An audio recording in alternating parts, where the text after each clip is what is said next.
Maverick News presents The Rick Walker Show. Defrag your mind.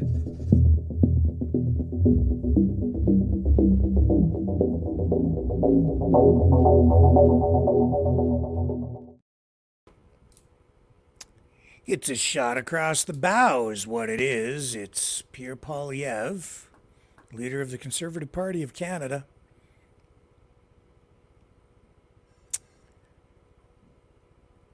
Going after Trudeau. That's the way the day started. First with a sort of a rally, an event staged for the media, really, and the public. The issue, the area of focus, the carbon tax. This could result in a vote of non-confidence tomorrow. I know that's what a lot of people want. That's what you're going to get, I think, tomorrow.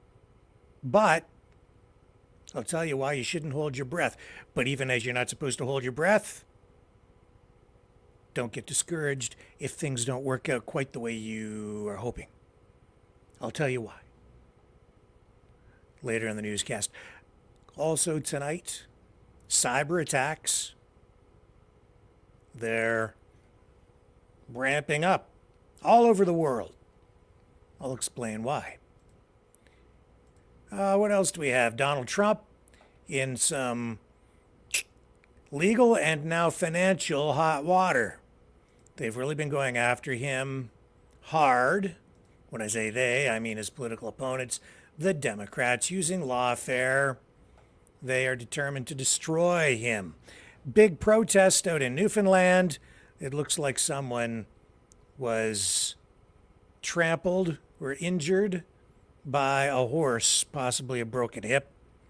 We'll bring you up to date on that as well. All that and more ahead right here on the Maverick News Channel. Welcome, everyone. Welcome, Maverick family. Welcome, new viewers from all over the world. I will be right back, and we'll dig right into it after this. The information war is raging. Truth without integrity is worth nothing. Maverick News. Because those who have power and those who seek it must be held accountable. The world is watching. Join our family of truth seekers. Donate today and add your voice to the chorus of Maverick Knights. Donate at maverickdonations.com. Truth. Integrity. It's the Maverick way.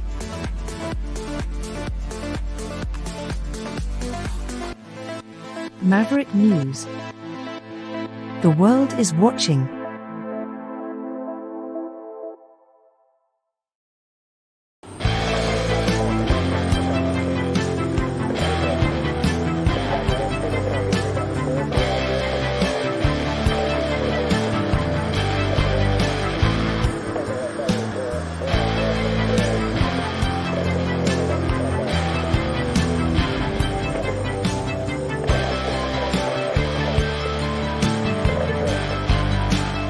Maverick News. Fighting for freedom. Also, later on, we're going to go to our third and final installment in the Mind Control series of the Maverick Knights graphic video novel that we have been producing here. So I'm sure that everybody is excited about that.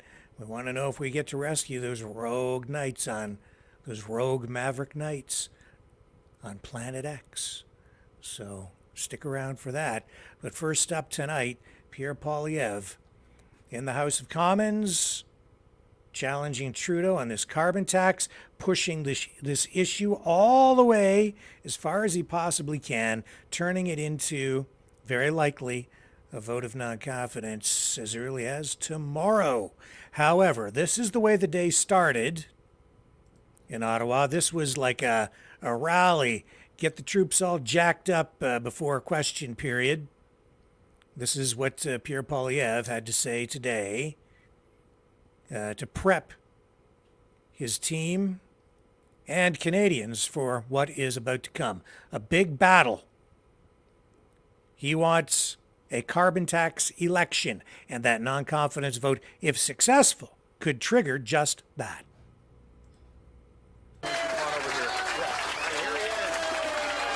This is Jamil Giovanni, the conservative who was elected in the riding of Durham, the newest MP in that by-election. All right, let me just pull out of this. I'm going to get past all the French for you, because here we go. Yeah, I know this because I went door knocking with Jamil, and he wouldn't stop. Even when the lights went out, it was very dark outside. He kept pounding on doors, pounding on doors. They said, Jamil, it's 9:45. You've got to stop knocking on doors. He said, just one more. Lights were out on this house. He bangs the door. The lights go on. Babies start screaming. Lady opens the door, and she says, you're in big trouble, sir. I've got triplets that you just woke up, and my husband is a world champion weightlifter. You wait right here. He just wants to come and have a word with you. And Jamil said, that won't be necessary. Just tell him that the local Liberal candidate dropped by to say hello.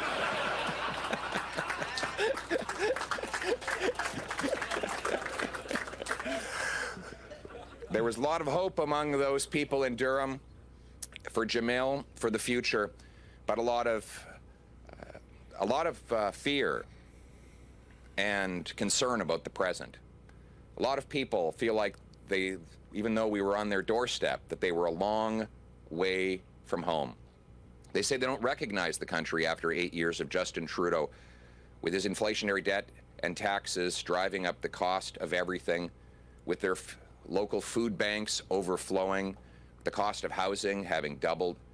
I knocked on the door of one 76-year-old retired trucker, and he, despite being a big, burly, bearded, strong man, was literally in tears. He had just learned that he was losing his home. He had to call his daughter to ask if he could live in her basement. And even with that change, he wasn't sure how he was going to pay for groceries. So what's he supposed to do? He's 76 years old. He cannot drive a truck. His old back won't take it anymore. What's more, it is fundamentally unjust that a man that drove a truck for a half a century, bringing the essentials to our kitchen tables, cannot put food on his kitchen table. But that is the tragic reality after 8 years of Justin Trudeau and the NDP. Printing $600 billion of cash caused a massive inflationary crisis that continues to this day. A crisis that has driven food prices up faster than at any time in 40 years, that has sent 2 million people every month to a food bank, including 50 at the Gagetown base. 50 members of our armed forces can't feed themselves. 1 in 10 Torontonians are now going to a food bank. Unimaginable numbers. Last week, Montreal police had to be called in because people were literally fighting over the scraps of food that were left at one of their food banks. There's been a 600% increase in demand for the University of Western Ontario's food centre. This at a time when scurvy is making a comeback because our people cannot afford to feed themselves, with Justin Trudeau and the NDP taxing the farmers who produce the food and the truckers who ship the food, and therefore all who buy the food. And then there's housing. After 8 years of Trudeau, housing costs have doubled. The rent has doubled.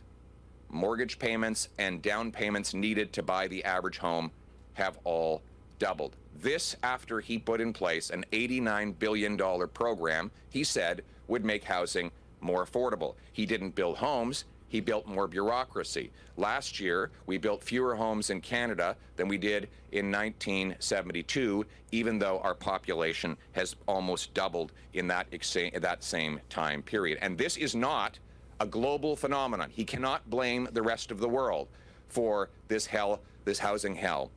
This is a homegrown problem. We know that by looking at the facts. Housing costs have grown 40% faster than incomes under Trudeau. That is the second biggest gap of the almost 40 OECD nations. Vancouver is now the third most overpriced housing market in the world, worse than Singapore, a country that is an island with 2,000 times more people per square kilometer than Canada, more expensive than New York City, London, England, and countless other major centers with more people, less land, and more money. After 8 years of Justin Trudeau, people are spilling over into tent cities. Halifax now has 30 homeless encampments. Halifax, quaint, beautiful, historical Halifax, with homeless people all over the streets. This is a hell we could not have imagined 8 years ago. In fact, of all the warnings we made about Justin Trudeau, that the media decried as partisanship, we never even came close to claiming he would do the things that he has now in reality done.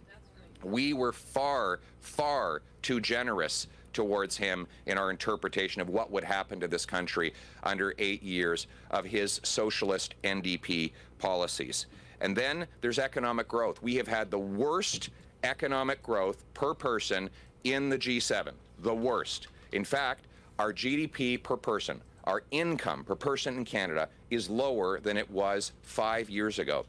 That has not happened since the Great Depression, to put it into context. And then crime and chaos, drugs and disorder have been unleashed on our streets, with a 100% increase in gang-related homicides, a 100% increase in gun crimes after he targeted the hunting rifles of Grandpa Joe and the sport shooting property of law-abiding sport shooters. He has actually doubled the number of gun crimes. Carjackings up 100%. There's a car stolen every 40 minutes in Toronto. In Toronto alone.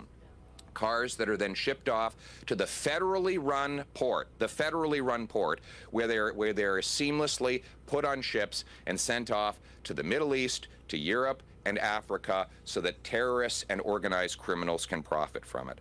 He makes these problems worse by wasting our money. $21 billion spent on consultants. That works out to $1,400 for every single family in Canada, all with the support of the NDP, taking money from working class waitresses and unionized tradesmen to pay $2,000 or $3,000 a day consultants, taking from the have-nots to give to the have-yachts, and all with the support of the NDP along the way. And what is their solution now? In the midst of all this, have they finally admitted the damage they've done? Have they stopped? Are they trying to stop and extinguish the fire they started? No.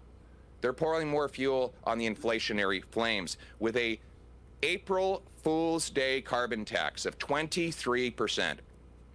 A 23% increase on your gas, your heat, and your groceries, because if you tax the farmer who makes the food, the trucker who ships the food, you tax all who buy the food. And now we know that it was all a lie when Trudeau said you get back more in rebates. We have the numbers from the parliamentary budget officers who says, and I quote, this is $2,943 for the $2,943 for the average Alberta family. That's $900 more than they get back in rebates.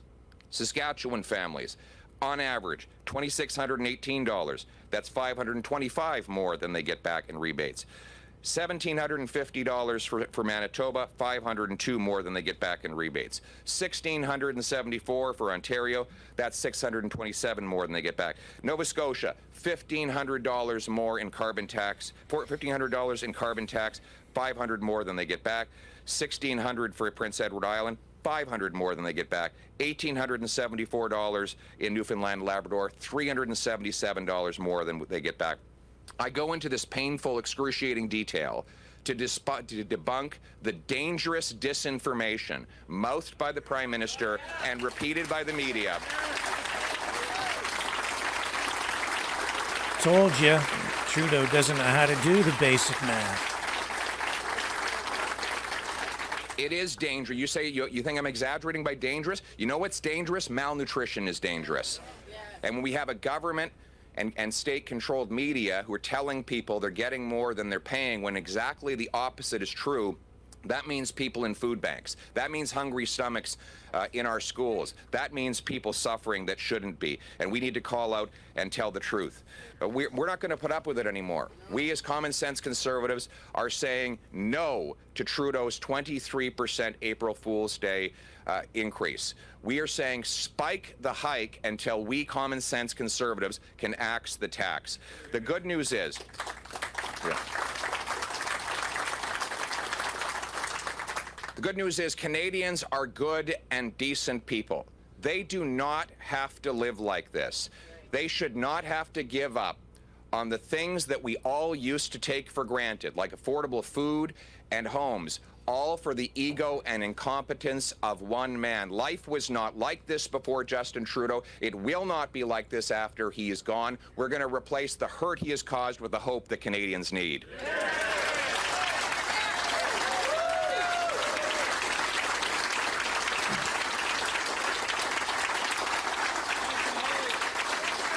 So now, today I am announcing that I'm giving Trudeau one last chance to spike his hike. One last chance and only one more day.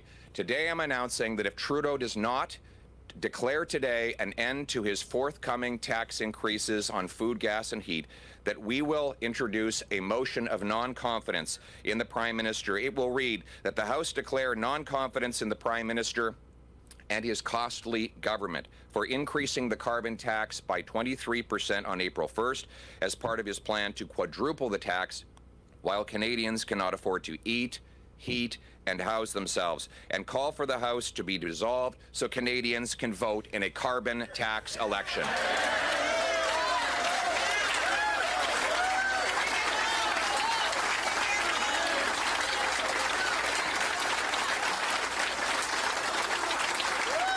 Carbon tax election.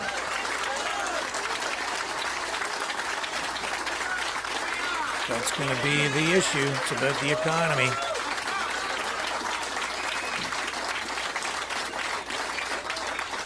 And in that carbon tax election, there will be a very simple choice. On the one hand, you will have the carbon tax coalition of the NDP and Justin Trudeau, who take your money, punish your work, tax your food, double your housing costs, and unleash crime and chaos in your community, or common sense conservatives who will axe the tax, build the homes, fix the budget, and stop the crime.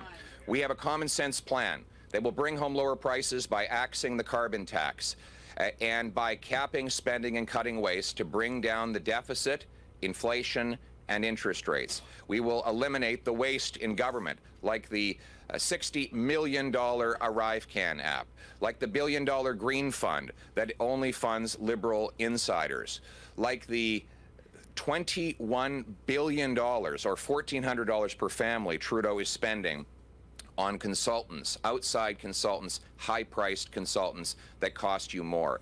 We will eliminate this waste, and we will bring home fiscal sanity to fix the budget. We will also build the homes. After 8 years of Trudeau, housing costs have doubled because we have the fewest homes per capita in the G7. Common sense conservatives will require cities permit 15% more home building as a condition of getting federal funds. Those that beat the target will get a bonus. Those that miss the target will pay a fine. That will mean that municipal bureaucracies get paid like realtors and builders. They get paid for the number of homes they build and sell. We want municipalities to get paid for the number of homes they permit. We're going to sell off 6,000 buildings and thousands of acres of federal land to build, build, build. We'll take the carbon tax off, which will reduce the cost of materials and transportation of those materials to build those homes. We will stop the crime. We will bring jail and not bail for repeat violent offenders. We will bring treatment and not more legalized and subsidized hard drugs to bring our loved ones home drug-free. We will secure the border and lock up gun criminals and smugglers instead of targeting licensed, law-abiding, trained and tested sport shooters and hunters. We will do all of this to bring home and to bring hope to the Canadian people. The Canadian people who suffered so badly over the last 8 years, who remember the country that they loved and the country in which they still believe. A country where hard work will once again pay off. Where a trucker who delivers us the goods for 50 years will be able to live a good and dignified retirement. A country where young couples will be able to plan a new home in which they can have beautiful babies and raise a wonderful future for themselves and their families, a future where our kids can walk safely on the streets, where families do not need to peer out their window to see if their car has been stolen, or worse yet, leave their keys at the front door so that the thieves can simply take them as they please. A country that is proud of itself, proud of its history, proud of its heritage, and optimistic about its future. A country where the state is servant and not master, with small government and big citizens. A country that puts the common people first, the common sense of the common people united for our common home. Your home, my home, our home. Let's bring it home. Thank you. Thank you very much. So that's the way the day began.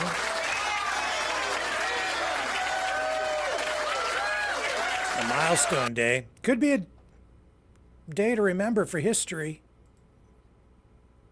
It could be the beginning of the end for Justin Trudeau. It depends on how things go with this vote of no confidence. Looks like we're getting there. Now, that's the way it started. So, this is about the economy. It's also about the whole climate change issue, the climate agenda, really at the core of it, it is the globalist agenda as well. This, coming from Poilievre, if he's really sincere about this, it's an attack. It's an affront. It's a challenge to that globalist agenda. It really is. Because the carbon tax is really at the center. It's at the core of the entire climate change, globalist, World Economic Forum platform. That's where it starts, right there. It's about the war on oil. It's about reducing your carbon footprint. It's a carbon tax, a tax on energy, a tax on life, in many respects, in my estimation. And that's what the election is about. That's what the next election is going to be about. When will we get it? I don't know. Maybe very soon. It depends on what happens with this vote. I'm not holding my breath. This is political grandstanding. It's political theater. Don't make any mistake about that. The reason I say that is because it has, in order for the vote of non-confidence to trigger an election, Poilievre needs to win the vote. The Liberals and the NDP are saying, no, we're going to proceed with this tax, come heck or high water.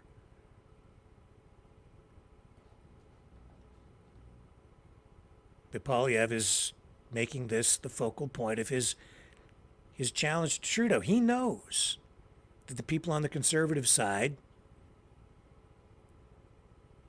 are opposed to the tax, opposed to this, all the things that I just mentioned. And he knows that the average Canadian as well is not doing well. The inflation is off the charts. He just went through all those issues.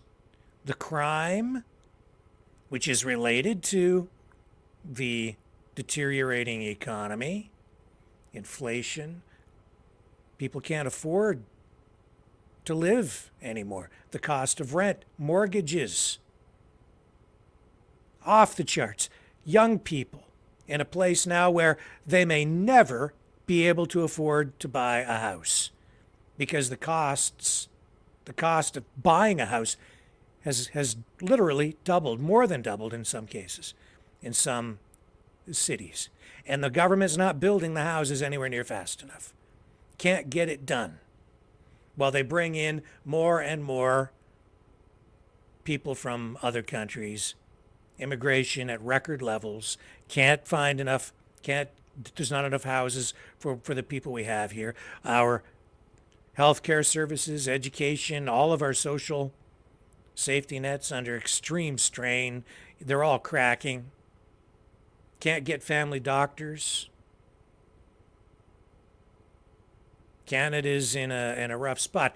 And yet, when I look at the numbers, Canada, because of previous governments prior to Trudeau, as much as they were somewhat irresponsible with the way they were spending money, compared to countries like the United States, I think that there's at least a glimmer of hope for recovery on the other side if the proper economic policies are put into place and if the government adopts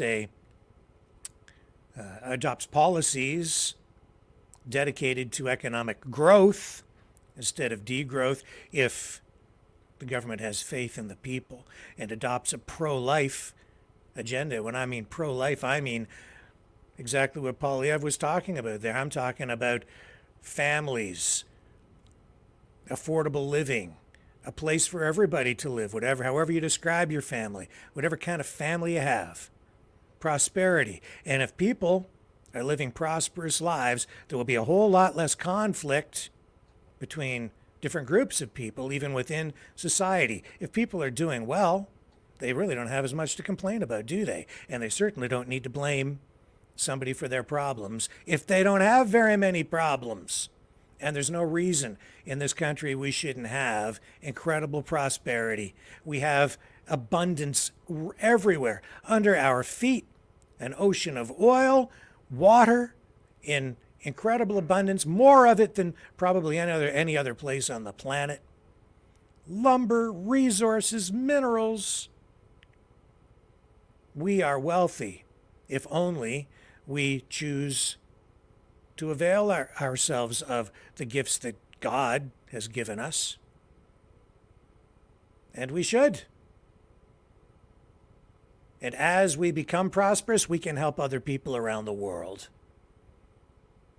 and lift up all those other boats with our rising tide. And why shouldn't we? We absolutely should. I believe in the people. I believe in a prosperous future. And that's the way that the day began. And from there, it progressed to question period, where Polyev took it straight to the Prime Minister right out of the gate during question period. Let's pick it up here right at the beginning. The Honourable Leader of the Opposition. The common sense Conservatives have a plan to cut taxes, build the homes, fix the budget, stop the crime. However, the costly Prime Minister, with the support of the Bloc Québécois, is inflating inflation with taxes and deficits and the Prime Minister wants even greater tax hikes on the 1st of April. Will the Prime Minister inverse his inflationary policies, or are we going to have to defeat him with a no-confidence vote and an election on taxes? The Right Honourable Prime Minister. The carbon remittance puts more money in the pockets of 8 out of 10 families under federal jurisdiction. We give more families to families whilst fighting against climate change, Mr. Speaker. That's what the vast majority of Canadians want. Unfortunately, however, the Conservatives, Conservative politicians, don't want to help affordability. They don't want to help fighting climate change. Luckily, the majority in this House wants to fight against climate change and give more money to Canadians, and that is what we are trying to do. The Honourable Leader of the Opposition. That's quite the opposite compared to what the Parliamentary Budget Officer said on the 18th of March. He said, when we consider the economic impacts of the carbon tax, most families will pay more and be negatively impacted by the carbon tax. So what the Prime Minister said is simply not true. Canadians will pay more than what they receive. And there's a second carbon tax that is directly applicable on the backs of Quebecers. So will the Bloc Québécois vote for Quebec families, or will they vote again for their real boss, the Prime Minister of the Federal Government of Canada? The Right Honourable Prime Minister. Mr. Speaker, if the Leader of the Opposition stopped talking and started listening to Canadians, he would understand that Canadians know that the cost of inaction with regards to climate change are huge. Forest fires, floodings, droughts that cost a lot to our farmers and producers, our fishers. This is a reality, and we are fighting against this on this side of the House, whilst putting more money in the pockets of 8 out of 10 families throughout the country. The carbon remittance delivers for Canadian families, and the Conservative Party wants to take it away from Canadian families. L'honorable chef de l'opposition. While common sense conservatives will axe the tax, build the homes, fix the budget, and stop the crime, this Prime Minister is not worth the cost, with the parliamentary budget officer testifying again that the majority of households will see a negative impact as a result of the carbon tax. End quote. Now he wants to hike the tax on April Fool's Day. We won't stand for it. So what will it be with this Prime Minister? Will he spike the hike, or will he face a non-confidence vote at a carbon tax election? The Right Honourable Prime Minister. Speaker, the Parliamentary Budget Officer's report lays out clearly that 8 out of 10 Canadian families across the country where the price on pollution applies get more money back every year. That's how we put more money in the pockets of Canadians while having one of the strongest plans to fight climate change around the world. That's what the Conservative Party is standing against right now. Money in the pockets of Canadian families and a real plan to fight climate change that is working, Mr. Speaker, that is bringing down emissions, that is making us more competitive, that is helping build the future. The Honourable Leader of the Opposition.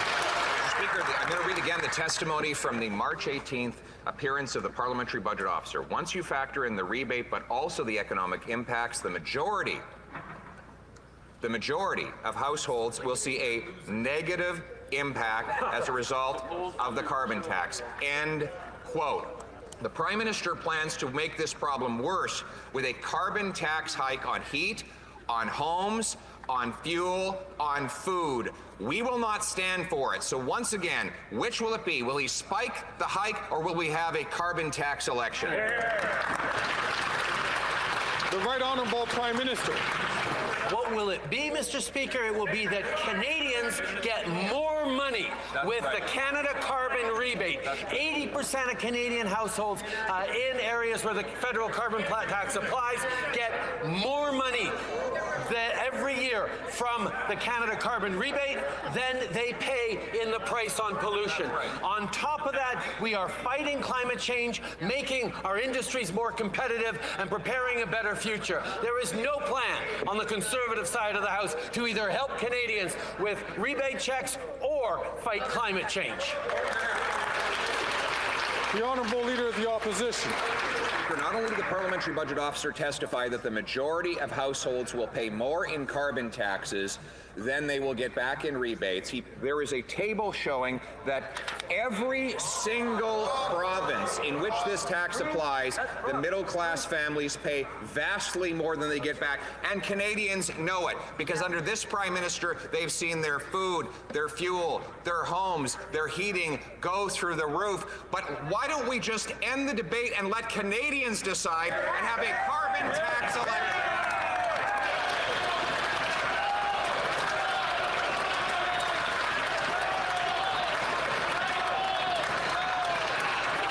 The Right Honourable Prime Minister. Speaker, the Parliamentary Budget Officer clearly spelled out that 8 out of 10 Canadian families in areas where the price on pollution applies get more money back every year than they pay in the price on pollution.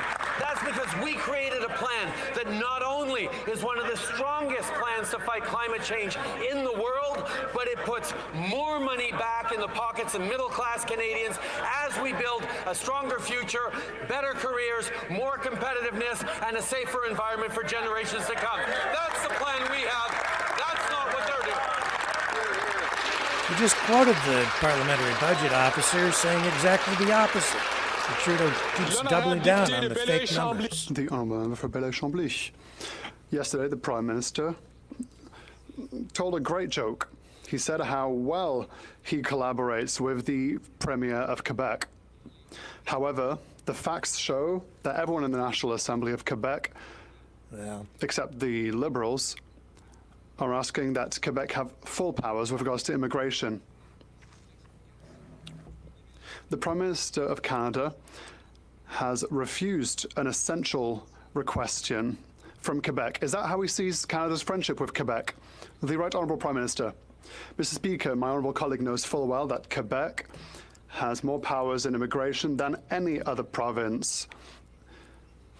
And he knows full well that I spoke last Friday with Premier Legault to say, yes, let us work together to reach our objectives, our common objectives. We are here to help companies. We are here to make sure that services are available. We are here to help with housing. We will work hand in hand with Quebec, as we have always done. We are here to deliver for Quebecers and all Canadians all together. The Honourable Member for Belleuil-Chambly. Okay, enough. The stage is set. The Liberals, the NDP, they're standing firm on this carbon tax, at least for today. We'll see what happens tomorrow. Now, as I said, don't hold your breath. Poilievre needs to win the vote of non-confidence. Just because they introduce the motion doesn't mean we're going to get an election. They have to win that vote of non-confidence. They have to show that the Prime Minister no longer has the confidence of the House. And if he doesn't, it pretty much guarantees we have an election. He's going to go to the Governor General and say, Governor General, we need to have an election. I've lost the confidence of the sitting members in the House of Commons. But he doesn't have Poilievre doesn't have the numbers. He doesn't have a majority. Trudeau doesn't have a majority either, but he has that coalition with the NDP. They keep propping him up. And the carbon tax is something the NDP wants. Don't forget that when you go to the polls. They're pushing this climate change agenda as well, this carbon tax agenda. They're behind it too. But don't get discouraged. This is actually progress. You see, Poilievre is listening. He knows that many of you, a lot of other people across the country have been calling for exactly this, a vote of non-confidence. Remember the petition from Member of Parliament, Conservative Member of Parliament, Michelle Ferreri, the one that received more signatures than any other petition in Canadian history, the petition calling for a vote of non-confidence? Well, they're listening. You're about to get it, but we're not going to win. And when I say we, I mean the Canadian people who would like an election. We're not going to win this time, but it will put additional pressure on the government. It will show that Trudeau is losing not just the confidence of the House so much, but the confidence of the people. He was losing the confidence before, but now it's very apparent. That's why he was saying in that radio interview just days ago that he thinks quite often about possibly quitting, but then bounced right back in the interview and said that he's going to stick around for the next election. Not surprising, his ego will keep him there. And it will be a hard-fought battle, that election. Even though he's way down in the polls, I know how those Liberals work. They have some extra cards up their sleeves, collectively. Make no mistake, they'll have something planned. They have a big, giant election machine, a huge war chest. They're powerful. They're organized. They're entrenched. And they're just a lot of people across the country who will just vote Liberal no matter what. Passionate about it they are. Misguided, perhaps, especially now, given what's going on with the economy. But then, as I say, Canada, in a way, is in a better position than the U.S. because I think just overall, the debt per capita here in Canada is somewhat more manageable. As much as the government is trying to debase the currency, inflate its way out of debt by using money printing, which is really a tax on the people, a hidden tax that they don't understand. The United States, I think, is in a much worse position because they've been spending so blindly on the military-industrial complex that they are so deep into a hole, trillions of dollars deep, that they will never, I don't think, be able to pay it off. If Canada collapses, I don't think it will be because of our economy directly. It will be because of the collapse of the U.S. dollar and the U.S. economy on the other side, and we will suffer as a result by extension. There's an old saying that when the U.S. economy gets a cold, the Canadian economy gets influenza. And it's largely true because we are right next door. The U.S. is our largest trading partner. And when things don't go well down there, we don't do well here because it affects all of our exports, our manufacturing, every aspect of our economy. And our dollar is tied to their dollar. We manipulate our interest rates to keep our dollar generally a little bit lower than the U.S. dollar so that our commodities, our resources are attractive to U.S.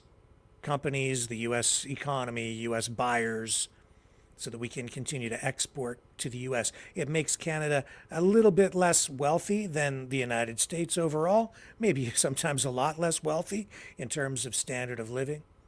But that's the way we survive here, and the U.S. benefits on the other side. Unfortunately, with Trudeau's war on oil and this carbon tax, we're all suffering because what he's saying is we're not going to use our resources here anymore in the way that we have been.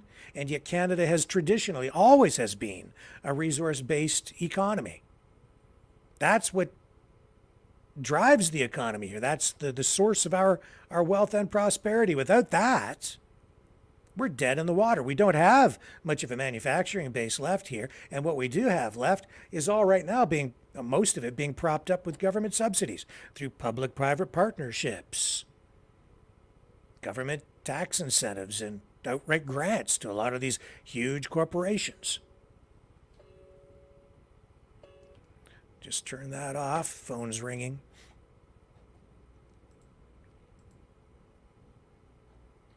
So I don't know, man. We're going to look at this tomorrow. We're going to be watching this very closely.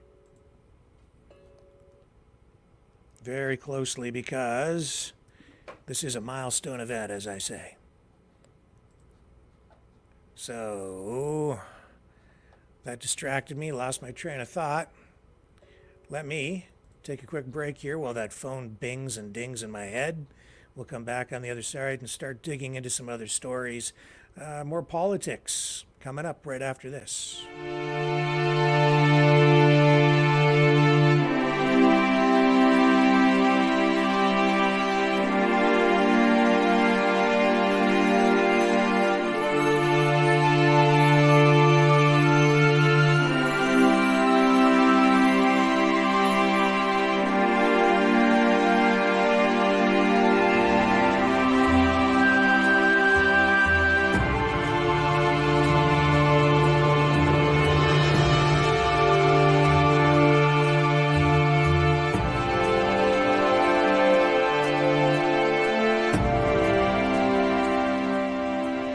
Maverick News. The world is watching.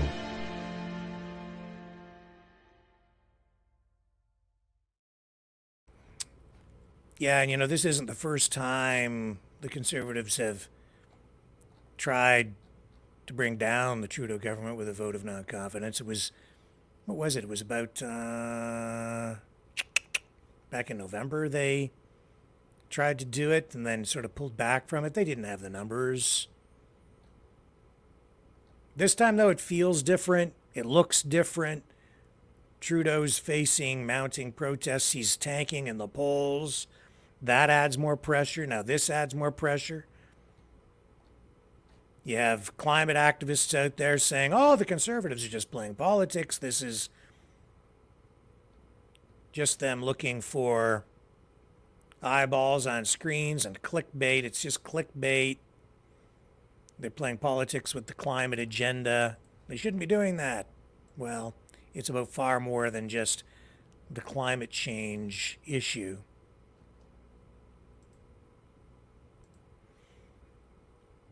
Also today, Canada's health minister going after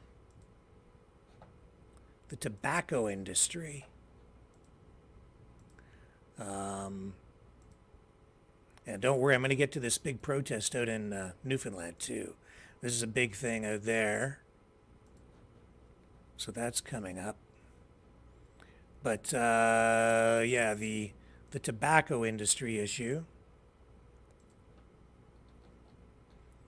Mark Holland, the health minister, he says that tobacco companies are marketing nicotine pouches to kids.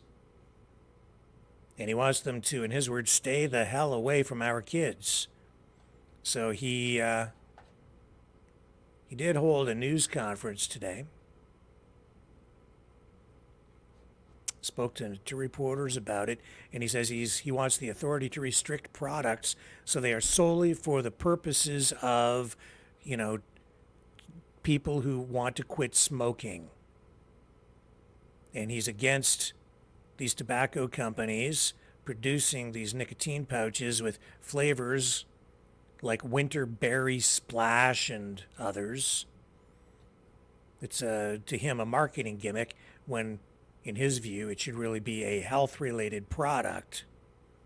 But of course, if you're marketing these in such a way and if kids get a hold of them, then they become addicted to the nicotine in the pouches, and then, you know, the argument there is then that leads to nicotine addiction and eventually smoking, which is harmful, obviously.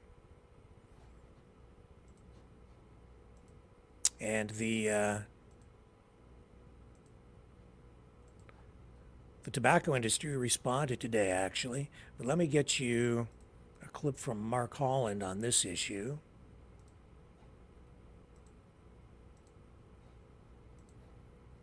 Here we go. Absolutely deadly for their health. It has had very injurious outcomes for our health system. We cannot allow that to happen again. And I would say to the tobacco companies that continue to look for ways to use loopholes to addict people to their products, get away. Stay the hell away from our kids. And so there's a few things that we're going to be doing. I have written the provinces and territories to work specifically with them. In the first order, to say that when it comes to products, I'm seeking authority to restrict products so that they are solely for the purposes of cessation. We shouldn't be seeing flavors that are targeting kids. Flavors like, you know, winter berry splash or whatever, tropical fruit, whatever that they're putting out there. We all see through it. We know what the intention is, and it's over. It's essential, and I'm seeking these authorities immediately in the conversations I'm having with provinces and territories for all cessation products, that the only flavors that should exist should be for the purposes of promoting cessation. Whatever. Okay. So he is obviously not happy. The tobacco industry, though, sent this guy, Eric Gagnon from Imperial Tobacco Canada, to respond today. Let's bring him up and give him a chance to speak. Here we go.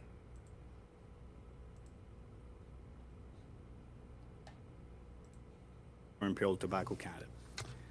I'm here today to clarify the facts about nicotine pouches and address some of the regulatory loopholes that affect the nicotine cessation category in Canada.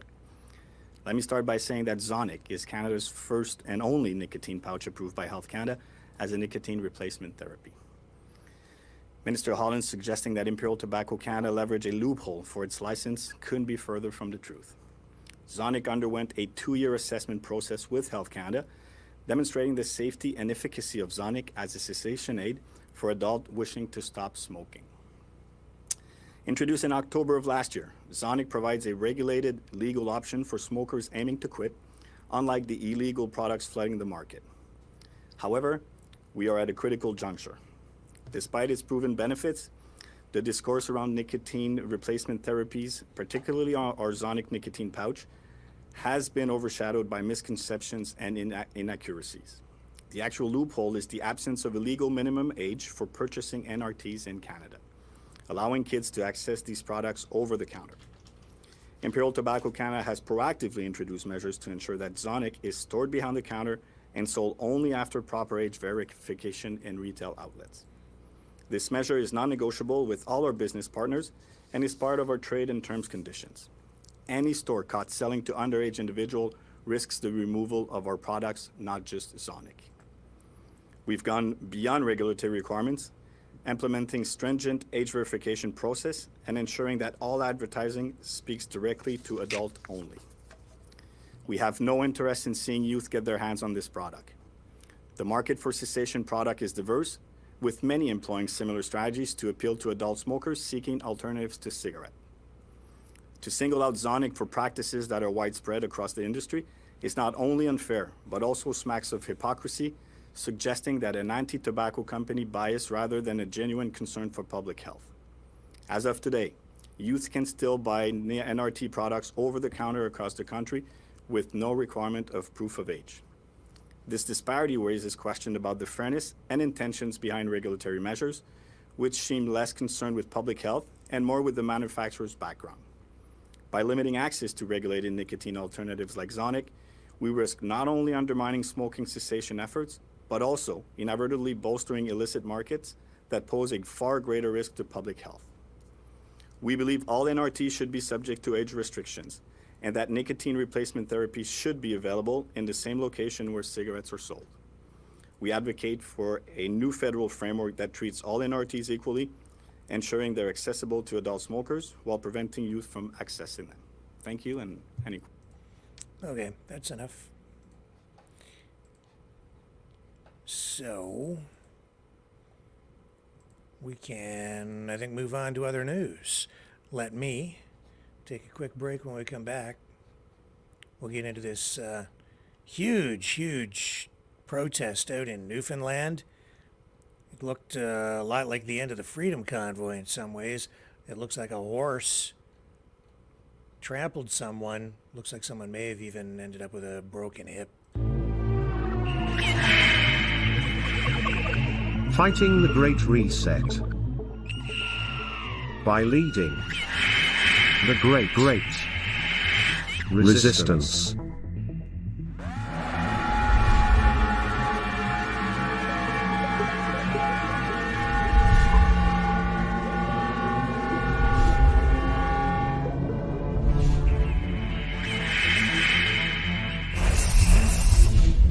Maverick News. The antivirus programs for your mind.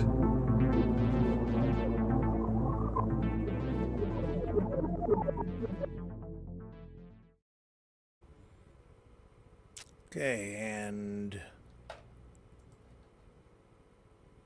let's dive into this story out of Newfoundland and Labrador, where tensions flared into chaos during a protest at the provincial parliament. Here's the latest that we have. Police in Newfoundland and Labrador have announced their intent to pursue criminal charges now against protesters involved in this demonstration today at the provincial parliament building. Reports from the Royal Newfoundland Constabulary at the provincial parliament reveal that during the protest, which resulted in clashes between police and demonstrators, 2 police horses, police say, were allegedly struck by protesters. The cops say the mounted unit was then put in a position where they had to retreat. So the situation escalated during this hours-long protest in St. John's, prompting the provincial government to delay the release of its annual budget due to safety concerns. Police utilized their mounted unit in an attempt to disperse the crowd, drawing criticism from many for their tactics, being portrayed, being video recorded, in such a way that is less than flattering to police. Let's go to Chris Dacey's video here. Somehow he got out to Newfoundland today, I guess, and was there to record the whole thing.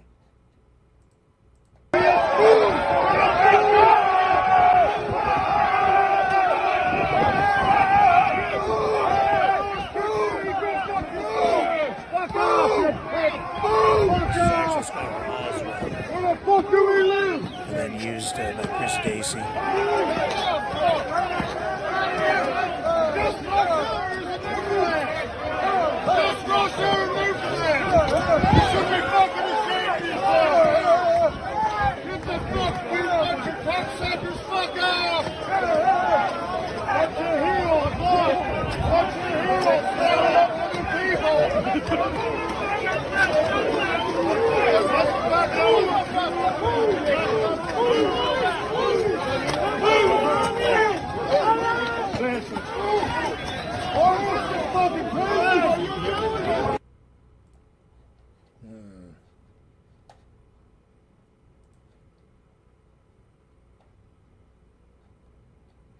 Interesting. I think we've got another angle on some of this stuff. Yeah, let's bring up this here.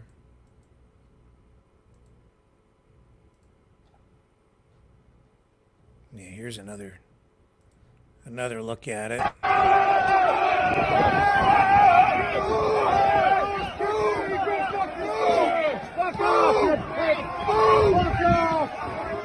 As I say, receiving reports that someone may have had a serious injury, not confirmed, possibly someone with an injured hip, maybe even a broken hip as a result of this crash today.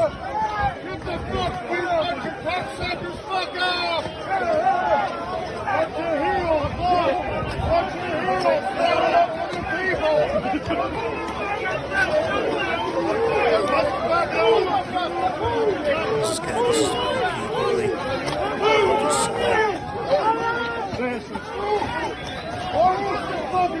same stuff.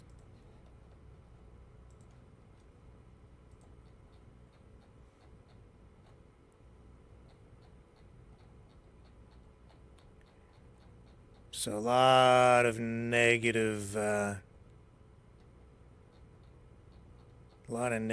social media posts about this. Finance Minister Syabin Cody had planned to release the 2024-25 budget, but this happened, and then police rode in on their horses, trying to get the crowd to disperse, and these people protesting, they're fishers. Premier Andrew Furey expressed dismay over the protest, emphasizing the need for peaceful protests. Despite this disruption, the fishers remain steadfast in their demands for change. John Efford, who is a prominent figure among the people protesting today, highlighted the importance of increased competition and processing capacity within the province's fishery sector. The confrontation left some of these protesters injured, underlining the intensity of emotions surrounding the issue. Doug Traynor, a fisher from Fairmuse, also quoted today saying he was describing a feeling of being afraid during the scuffle, echoing the same feelings from a lot of others who were there, but were participating because they feel their livelihoods are at stake. That's why emotions are running so high. Out in the Maritimes, of course, the fishing industry has been under incredible strain for generations now. Fisheries remain a vital part of Newfoundland and Labrador's economy, with thousands of people relying on that industry for their livelihoods. We'll continue to keep an eye on this one as well. And when we get confirmation on the extent of those injuries, we will share the information with you here.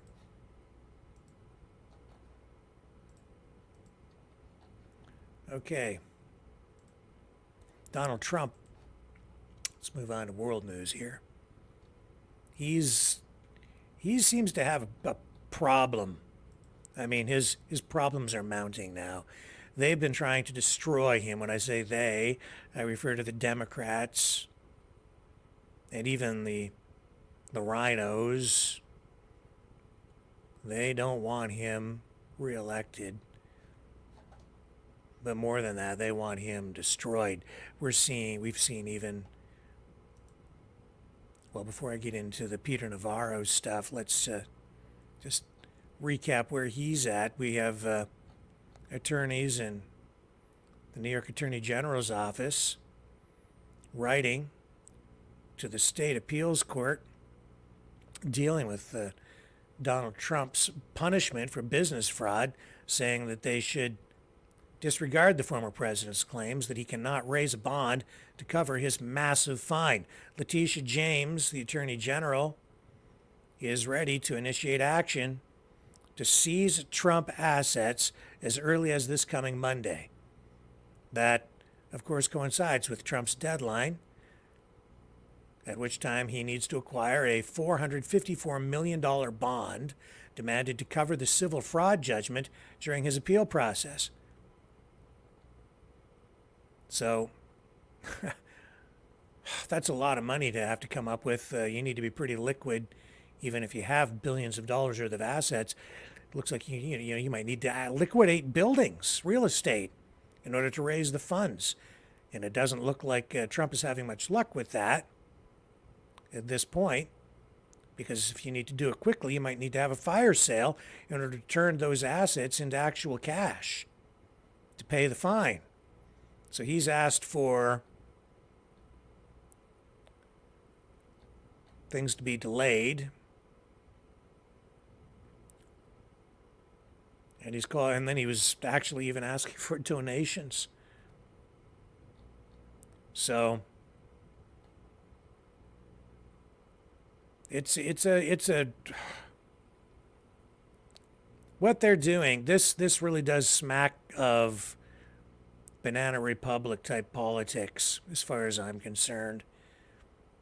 And this is what you see more of in other countries, where they attack their political opponents using methods like this to destroy them with a legal process and kill their finances.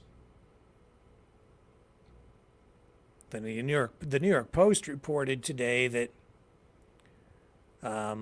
friends of Trump saying that he might let Monday's deadline pass and leave it to Letitia James to make her move.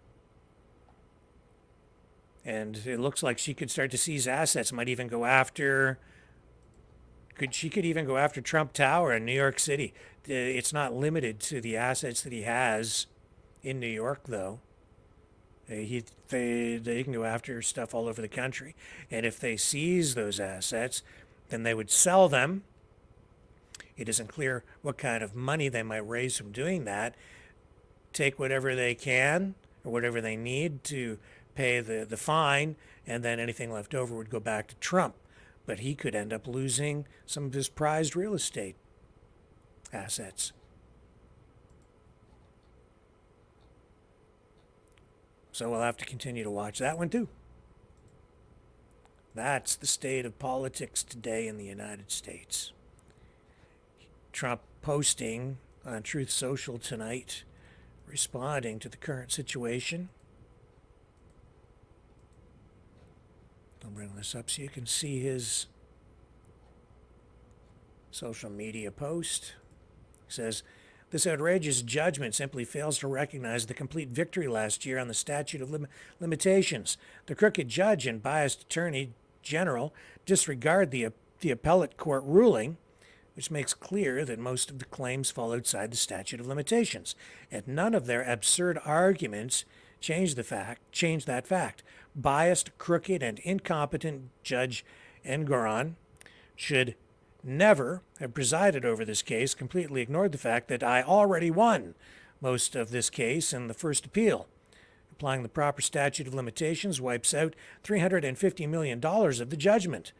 But they do not care about the law, the facts, or anything but tying up my money and interfering in the election.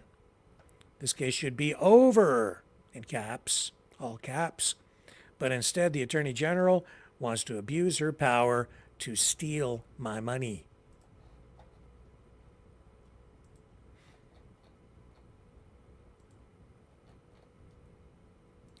So Trump's backed into a bit of a corner here.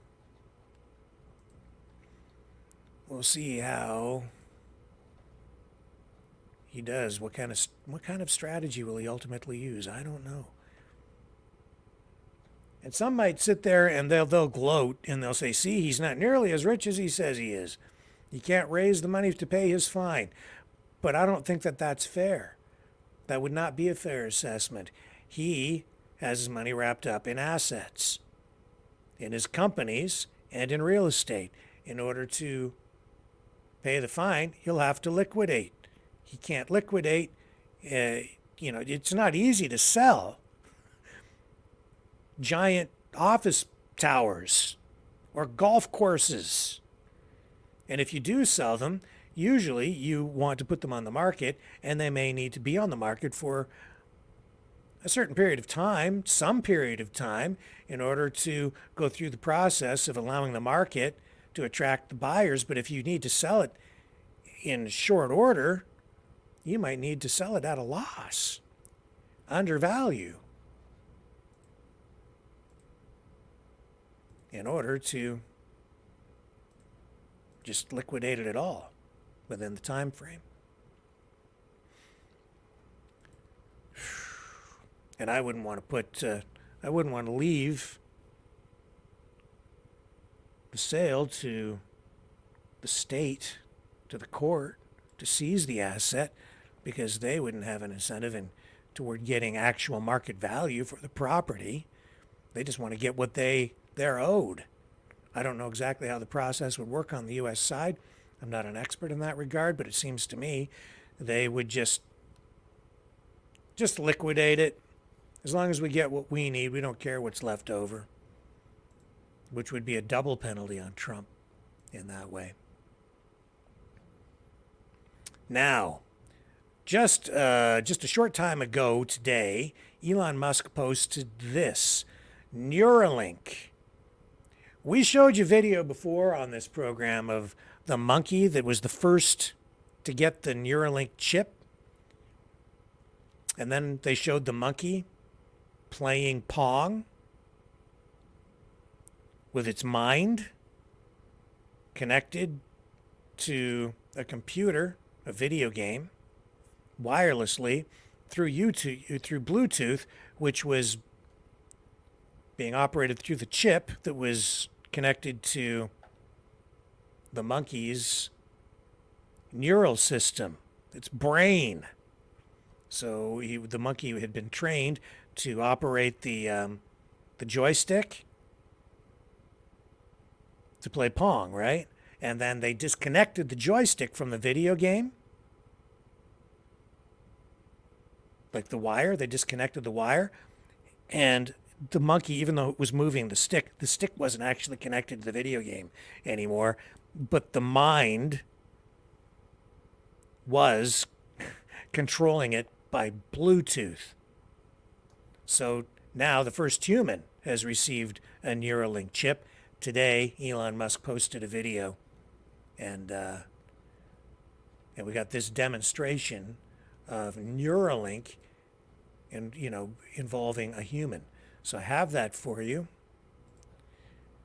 And as much as this is amazing, I have to admit, this also scares me. Musk didn't really even say anything. As far as I know, it's just, it actually wasn't Musk's post per se. It's just Neuralink posting this. It's now received over 4 million views. Musk shared it, but of course it's his company. I'll bring it up. Let's take a look at this. Amazing and frightening. All right, we should be streaming live here. Hello world, how's it going out there? My name is Bliss and I'm an engineer at Neuralink. and I'd like to introduce you to the first ever user of the Neuralink device. And I think you're my only telekinetic friend that I have. Yeah, I think so. Yeah, not many more of those out there. You want to introduce yourself? Yeah, my name's Nolan Arbaugh. I'm 29 years old. About 8 years ago, I was in kind of a freak diving accident and dislocated my C4, C5. So I'm a complete quadriplegic. So I'm paralyzed from below the shoulders. I have no sensation or movement below my level of injury, so below my shoulders. Yeah, that about covers it, right? Do you want to introduce some of your dogs here? Let me flip Yeah, the camera so you guys absolutely. can see. We got dogs all over the place. Yeah, that's Montana. The one walking by is Grace. Gracie! Gracie, come here. Hi, Grace. How's it going, Gracie? Yeah. All right. This is what people did. Yeah, they just here for the dogs. All right, yeah, so while he's been introducing himself, let me just flip the camera on so you can see what Nolan's been doing. Yeah. Let me come over here. Do you want to explain a little bit what's going on here? Yeah, so I love playing chess, and so this is one of the things that y'all have enabled me to do, something that I wasn't able to really do much the last few years, especially not like this. I had to use like a mouse stick and stuff, but now it's all being done with my brain. If y'all can see the cursor moving around the screen, that's all me, y'all. It's pretty cool, huh? Actually, can you pause the song just for the audio coming through? And that was also done with your brain? Yep. It's all brain power up there. Can you explain a little bit just to people who maybe don't have any context on this field or what's going on here? How are you able to actually move the cursor? Yeah, so we started out with trying out a few different things. We basically went from what we call kind of differentiating, like imagined movement versus attempted movement. So a lot of what we started out with was attempting to move. So I would attempt to move, say, my right hand, left, right, forward, back to move. And from there, I think it just became intuitive for me to start imagining the cursor moving. Basically, it was like using the force on a cursor, and I could get it to move wherever I wanted. Just stare somewhere in the screen, and it would move where I wanted it to, which was such a wild experience. This guy wants to know if you feel like a wizard. Yeah, right. It's crazy. It really is. It's so cool. I'm so freaking lucky to be a part of this and stuff. I mean, every day it seems like we're learning new stuff, and I just can't even describe how cool it is to be able to do this. Do you want to briefly talk about a little bit, I guess, what have you been using this for outside of these sort of research sessions or when you're just playing chess? What are some other things you've been getting value from this from? Yeah, so one of the first times y'all gave me complete control over this, I actually stayed up until, I don't know, like 6 a.m. playing Civilization 6. It was worth it, I guess is the best way to put it. It was awesome. I had basically given up on playing that game just because of how, it's a big game, and the amount of time that it takes to sit in on it it's just a lot, and I have to worry about a lot of things, getting pressure sores and things like that. So I just wasn't really able to play it as much as I wanted to, and y'all gave me the ability to do that again, and I played it for like 8 hours that day. So I do that. I it's read like sometimes. 6 p.m. to like 2 a.m. Yeah, or something. It's like, it was a lot. I'm giving you all my bad habits, man. Yeah, I know, right?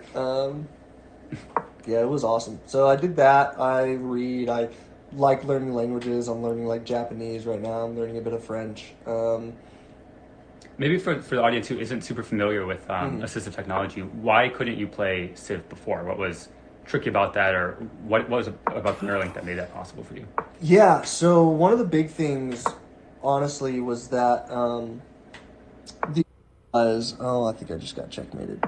The only way I could play it was through pad, and that didn't allow me to play online at all, so that kind of sucked to begin with. But I Would you play that like at 2 a.m. before, or what was the Oh restriction no, there there? was no way. There was no way for me to do that. Because when I'm sitting up playing on, say, like my iPad or something, I need complete help from, say, my like parents or something to do it, and I just didn't have that capability to like keep them up all night. That's just not something I would ever want to do. So basically, I would have to go down when everyone went to bed in my house, my brother, my parents, something like that. And then on top of that, I can only play for a few hours at a time because, I have to worry about pressure sores and stuff. I have to be readjusted. I have to do weight shifts, things like that. Just things that come with being a quadriplegic and stuff. So it just wasn't really feasible for me to like say play a full game or anything. And now I can literally just lie in bed and play to my heart's content. Honestly, the biggest restriction at this point was like having to wait for the wait for the implant to charge once I used all of it. So play for 8 hours, have to get off and let it charge for a while, and then hopefully be able to play some more. But it's been awesome. It's been so cool, and I'm kicking ass too. So In this it's chess nice. game too. It's Yeah, well, I don't know if I'm gonna win this chess game, but we'll see.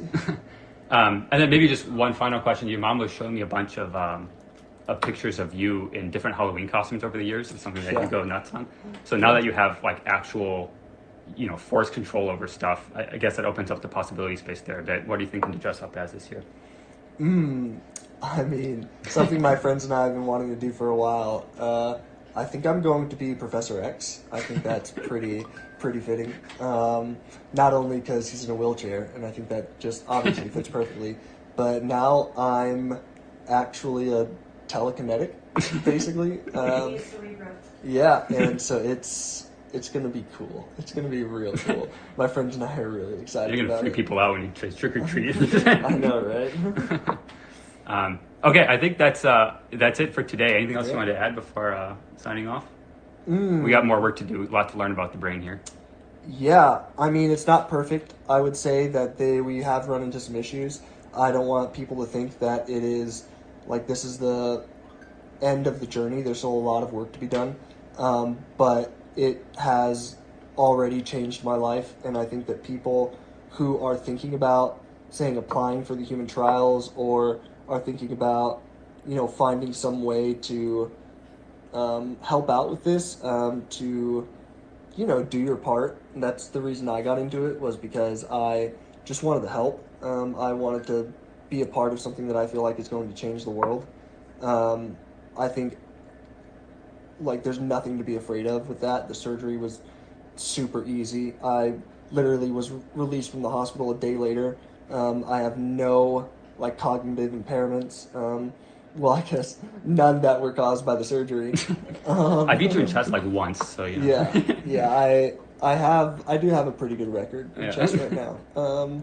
As far as just like, yeah, but yeah, I just think that it's really awesome, and I want to thank Neuralink for doing this, for working hard every day to make this, a reality. I think that they are going to change the world. So thanks, guys, and I'm looking forward to releasing some of this on.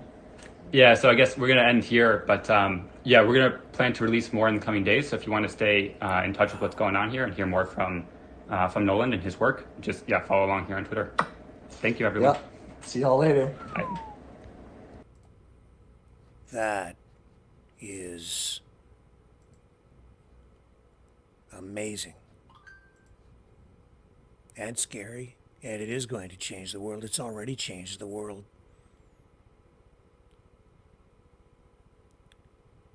It's hard to see exactly where that's going. You can see some of the road ahead, but with the way technology improves or evolves, it really becomes an exponential thing.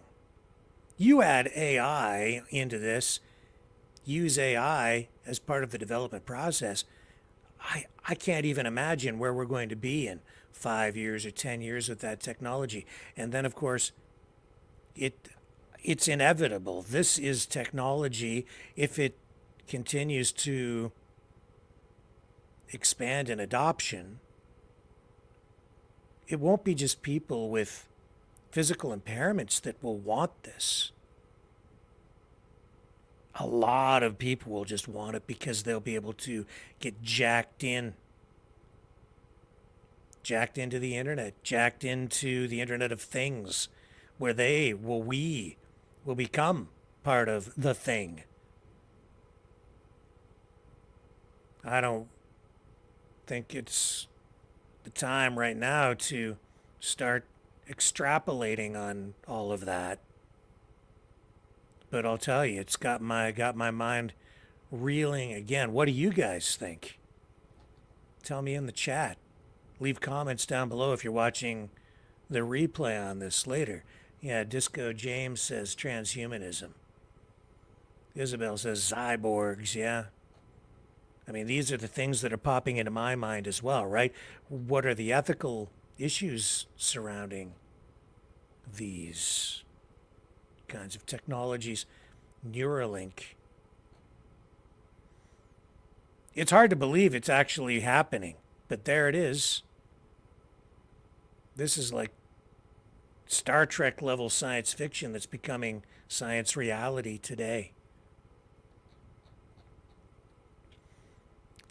There will ultimately, I think, be pressure on people to get this kind of chip implanted because it will give people certain advantages over other humans. The ability to jack right into the internet without relying on a phone or a computer as your interface. It'll be your brain. It'll turn your brain into a computer. But you know, human beings are more than just a machine.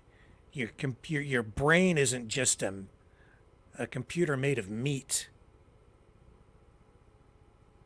There's more to it. But if you're competing for a job and somebody else is chipped and they can jack into the net, you know, they might even have machinery or computer systems that require eventually people to have some sort of a chip or a device where you can jack straight in, even wirelessly, in order to operate certain pieces of machinery or to compute data fast enough in order to make your employer happy. And if you're not chipped, they'll say, thank you, but we'll move on to the next candidate. In order to be employed, you might need it. And people would say, well, you have a choice. You don't have to get chipped unless you want the job. All kinds of ethical issues coming up. And yet at the same time, look at this guy. He's happy. He now has new abilities, renewed abilities that he didn't have before, that he lost. Now he's able to do things that he hasn't been able to do in years with his mind. And that's a positive thing, no doubt about it. They're talking about maybe being able to cure blindness with this. Wouldn't that be a great thing for a lot of people? So much to think about, though. So much to think about. What else do we have for you tonight? I know that this one's a hot button issue. The Quebec newspaper La Presse pulled a cartoon that depicted Israeli Prime Minister Benjamin Netanyahu as a vampire from the film Nosferatu. Critics came out. They were on fire over this one. They said that the caricature was anti-Semitic. So this image was published online. It portrayed Netanyahu with pointed ears and long, sharp fingers. It was, in fact, I think maybe even an image from the actual movie that had been doctored up, and then they've got a caricature type face of Netanyahu in there. I don't know if you guys are familiar with the film Nosferatu. It's a classic. Yet Here, I'll show you a little bit of footage from it.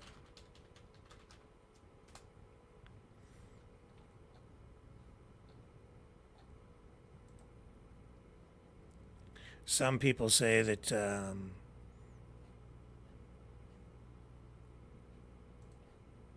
well, the film itself, I guess, was used in some propaganda by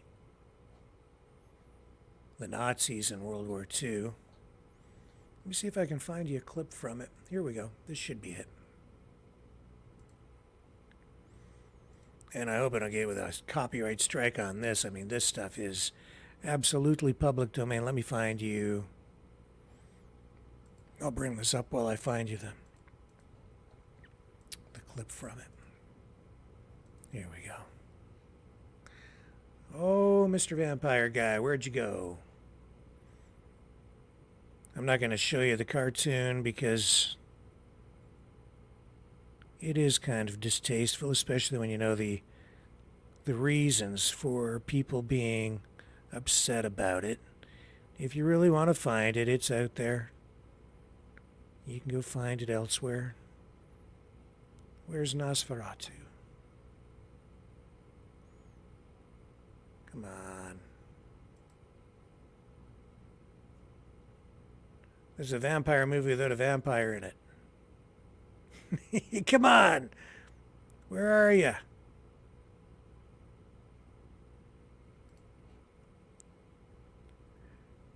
I used to run this in my old movie store when I had I had video stores way back in the day.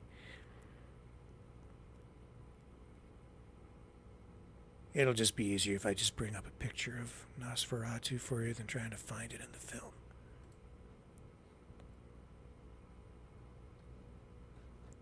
Oh, scary stuff. Scary, scary. Oh my God. Here we go. Skeleton. Where are you? Oh no. There's Nosferatu. Oh. Oh. There he is. There's Nosferatu.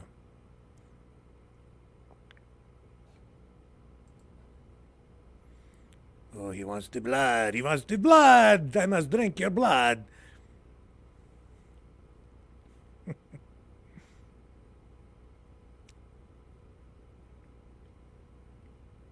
Ooh, very, very scary.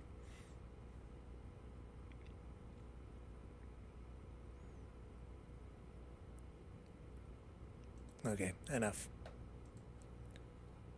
Well, here, I'll get you a close-up at his face again. So you can see what Nosferatu looks like.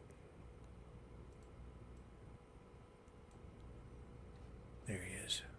There's the guy. Okay, that's enough of that. It's public domain, but YouTube loves to give us copyright strikes, so we don't want to go too far. You know, one of the reasons I was late coming on today is because yesterday we were hit with kind of a cyber attack of sorts. It was right before airtime.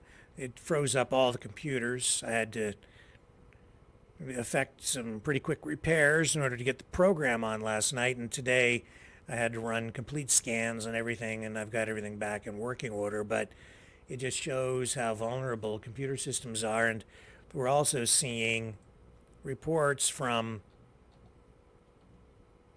governments in both Canada and the United States warning about cyber attacks that are targeting drinking water and wastewater systems, especially across the United States. So this is coming from the National Security Advisor and the head of the U.S. Environmental Protection Agency. They've sent warnings to governors. They sent a letter out, and they say there is a significant risk to the country's water supply. Keep this in mind. You know, when I was a kid, I remember my teachers talking about population reduction, these ideas of, you know, at some point governments or foreign or domestic, will be seeking to reduce populations. It's, even science fiction-y type stuff, right? But I remember people saying back when I was a kid, even some of the teachers I have, saying that when it comes down to that, they'll go after the water supply. And indeed, we are seeing that there have been cyber attacks now on our water treatment plants, this according to security officials. So they're saying that these attacks have the potential to disrupt the critical lifeline of clean and safe drinking water. And they're also resulting in big costs to both the US and Canadian economies. In fact, what we're seeing is an escalation in cyber warfare all the way across the board. We saw during the Russian election, the Russian government coming out saying that their election systems, their voting systems online had been targeted by cyber hackers. They were blaming NATO, the United States, for those attacks. Now here on the North American side, we're seeing these warnings about water and wastewater systems. The governments here are saying, accusing China, Russia, and India for these cyber attacks. It really isn't that new. Sometimes it's difficult to know exactly where they come from. We've had, even here in this area where I live, all around this whole jurisdiction, this whole part of the country, hospitals were targeted by hackers. They took down the systems, the computer systems, affecting patient records, the way the hospitals operate. They were basically holding everything hostage, the whole system hostage, for quite some time, demanding payment. Ransomware type strategy. They've slowly been able to get it back online, but it actually was disruptive to surgeries. It resulted in people missing a lot of appointments and surgeries. It affected healthcare here. Not exactly sure where those attacks came from, but these most recent attacks on the water and wastewater infrastructure being blamed directly on Russia and China. Take that for what it's worth. In Canada, Justin Trudeau at odds with the government in India. India, of course, also part of the BRICS nations. There was a hack attack just a number of months ago on Canada's military, government websites, parliamentary websites, and there's an Indian organization, hacking organization. It's called India Cyber Force. They claimed responsibility or credit for it at the time. I was checking out their social media posts, and this is becoming, a serious area of concern. It's going to affect our daily lives if this escalates, potentially in a pretty negative way. So this was, here's some information on those cyber attacks allegedly from India, and that organization, as I say, out of India, that hacking team, they did claim responsibility for this.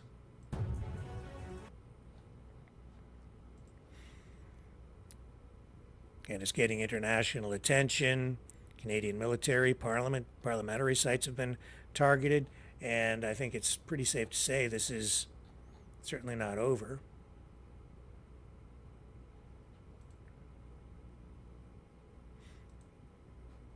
Canadian websites still being attacked.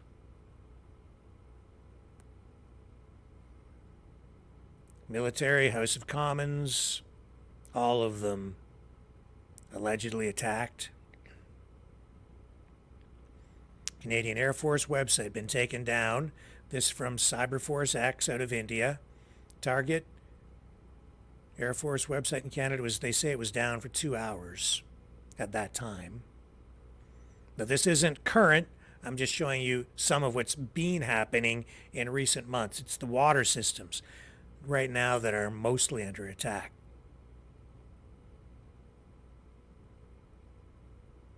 There's another website that they claimed they'd been able to take down for an hour. The government's saying that they were fairly successful in mitigating this. And the Indian Cyber Force saying they're not against the people. They're going after these government websites, saying we have no hate for Canada or its people. Canada government made allegations against India without valid reference. We were all against Khalistani terrorists. These are, I think, statements coming from the Indian government itself.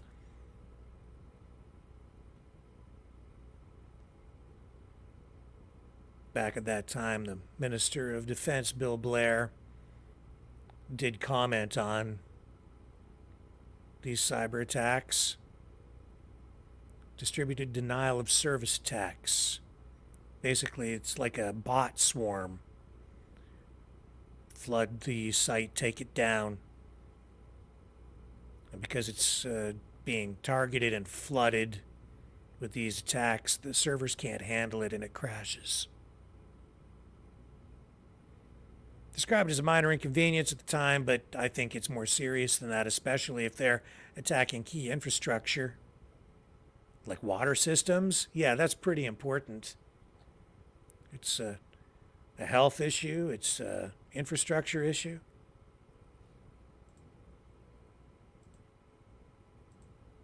And it is expensive. I can tell you that firsthand, as I continue to deal with cybersecurity issues right here. But we got through it. No major issues this time around, and I was able to get on last night, and we're back on tonight. Everything's cleaned up, and we are operating at full strength. So, now with that being said, let me see what else I have here before we move on to the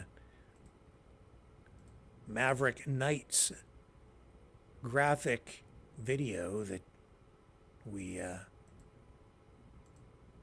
we've produced here for you tonight. Now, Pierre Poilievre did comment on the La Presse cartoon of Benjamin Netanyahu. He says, let's bring up his post on X. Says, this disgusting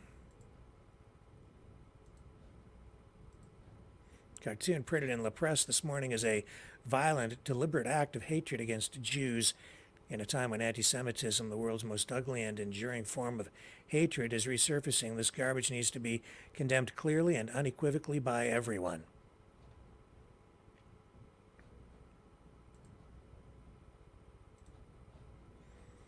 So that's where he stands on that.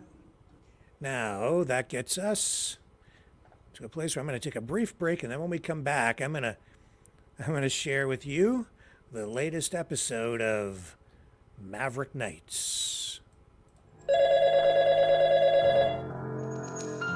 Feel the vibrations.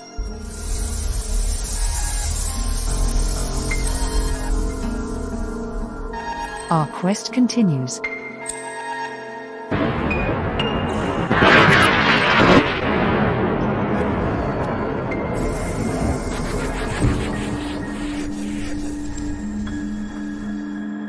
The truth is out there.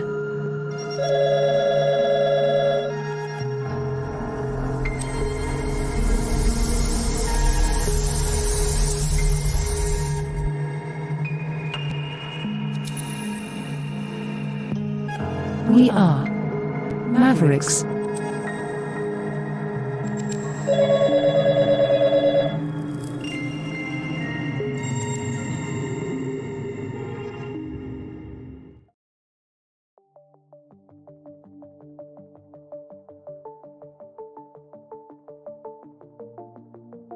Greetings, brave Mavericks. Our quest for truth continues. We go beyond fake news. Together we expose propaganda. Together we pull others out of rabbit holes. We are Maverick thinkers. We are all unique individuals, defenders of individual rights and freedoms, credible, trusted, grounded in reality. Maverick News, Maverick News. Defending free speech, free speech. Donate at freedomreporters.com. Do it now. Tomorrow may be too late. Maverick News. The world is watching.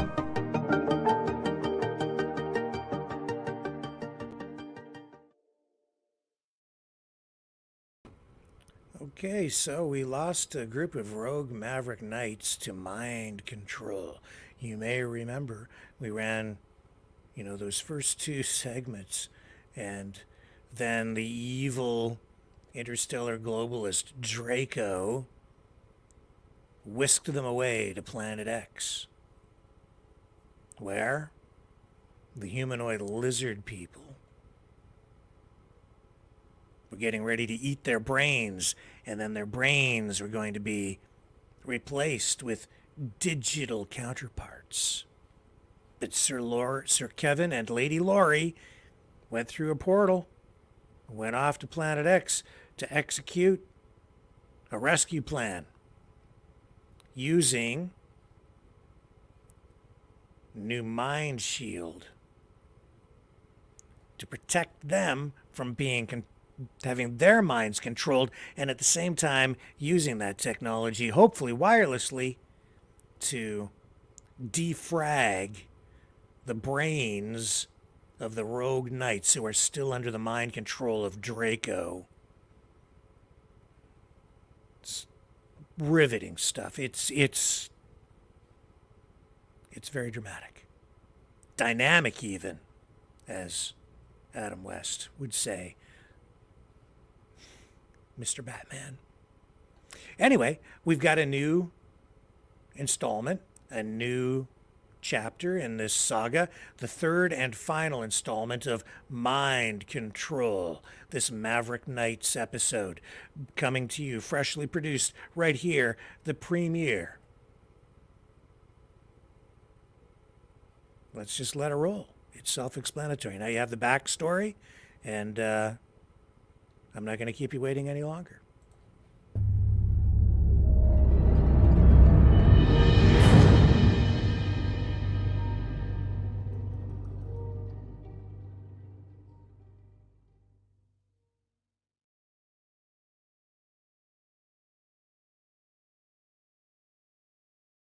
The plan to rescue the rogue Maverick Knights from Planet X was only partially successful. Sir Kevin and Lady Laurie returned to Earth, determined to come up with a Plan B to free the minds of the Maverick Knights still in the clutches of evil interstellar globalist Draco, the Lizard King humanoid, who remains equally determined to turn the rogue Knights evil. As Lady Laurie and Sir Kevin return to Earth, they find themselves reflecting on their failed mission to rescue the mind-controlled group of rogue knights from the interstellar globalist Draco. Despite their cyber armor protection against the ruling humanoid lizards on Planet X, their plan to use electro-mind technology to defragment the rogue knights' brains wirelessly was unsuccessful. Disappointed but determined, Laurie and Kevin begin strategizing their next move. They know that time is of the essence, as Draco's scientists are likely to proceed with their plan to feed the rogue knights' brains to the lizard humanoids and replace them with digital minds. Back on Earth, Laurie and Kevin reach out to their trusted allies within the Maverick Knights organization. They convene a meeting to discuss alternative approaches to rescue the rogue knights and thwart Draco's sinister agenda. During the meeting, they learn that the rogue knights possess unique abilities that could potentially aid in their own rescue. These abilities, however, are currently suppressed under the mind control imposed by Draco. Recognizing this as a potential advantage, Laurie and Kevin devise a plan to infiltrate Draco's headquarters and disable the mind control devices. Equipped with upgraded cyber armor and armed with advanced weapons, Laurie and Kevin embark on their second mission. They navigate the treacherous terrain of Planet X, evading the lizard humanoids and strategically neutralizing any threats that come their way. Upon reaching Draco's headquarters, they encounter formidable resistance from the highly advanced security systems. However, their cyber armor proves to be resilient, protecting them from the attacks as they make their way deeper into the facility.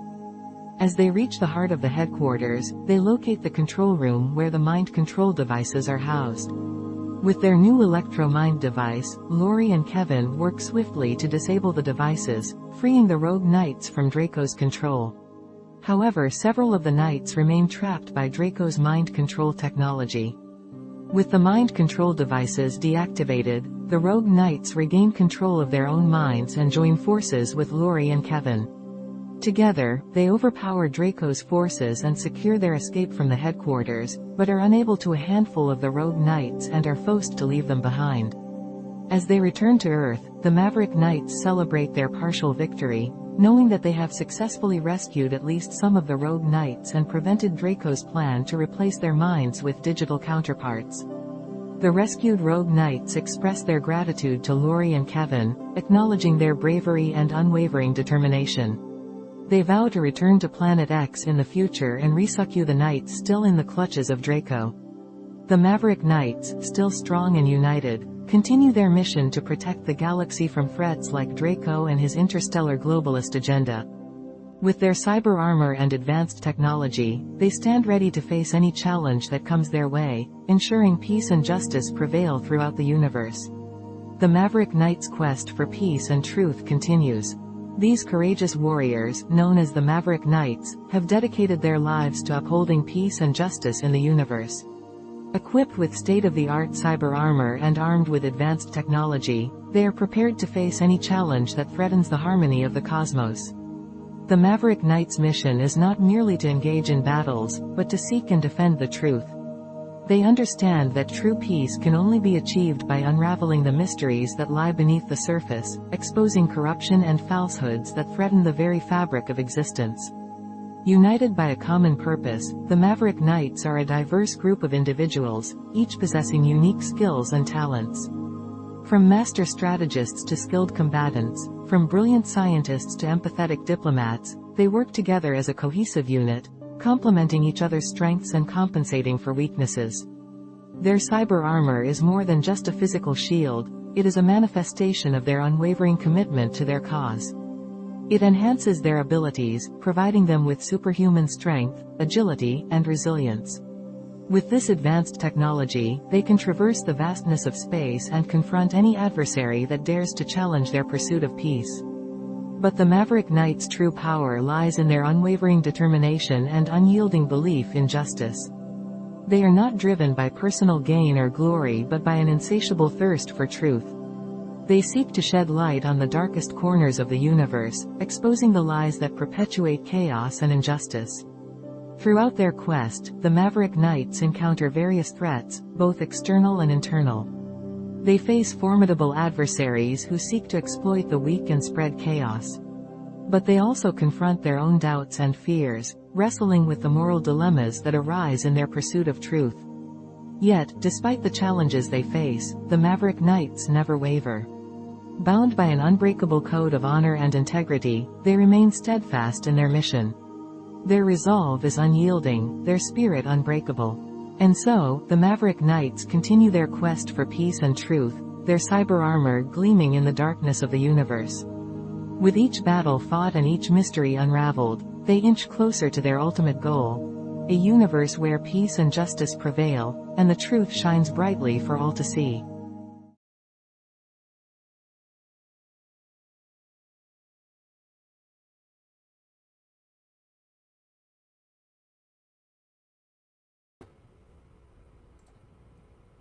The end. I think that's fun. I like those. I like them a lot, actually. Well, folks, if you are inclined to support us because you like what we do, if you like that stuff, help me cover the costs. You can donate to support the channel at maverickdonations.com. or you can also help us out over at freedomreporters.com. Either way, and if you donate $30 or more, I'll send you a Maverick News t-shirt if you leave a note with the donation. Tell me what size of shirt you need. I'd be happy to send that along. $60 or more, and I'll send you a full button-up shirt with its long sleeve and the embroidered Maverick News logo on the left side right there. So we've got those as well. I think I've got some hoodies and stuff too, so $60 or more would take care of that as well. Happy to send those along to people if you donate, and we could sure use the support to help pay for all the things to keep the operation going here. I will be back tomorrow night, a little bit shorter here tonight. I may not be on until 7 p.m. again tomorrow night. I'm kind of rejigging things, making changes to the systems. I've been working on the computers, just a lot of stuff behind the scenes to keep things going and really improve the overall broadcast, hopefully, in the long run. So probably not on until 7 p.m. tomorrow night. Not giving up on that 6 p.m. start, but I just need a little extra time probably tomorrow to kind of get things cranked up. Might be on at 6 if I get stuff done early enough. If not, we'll be on at 7. I appreciate everybody spending their time here tonight with us. And as always, a privilege. Thank you. I know you could be watching anything else online. There are a million other choices, maybe more out there. And it's humbling to have everybody here participating and taking part in this. It is fun. Sometimes. Sometimes it's stressful. But either way, our quest for, we'll keep fighting for freedom tomorrow, right here on the Maverick News Channel. See you then on the flip side.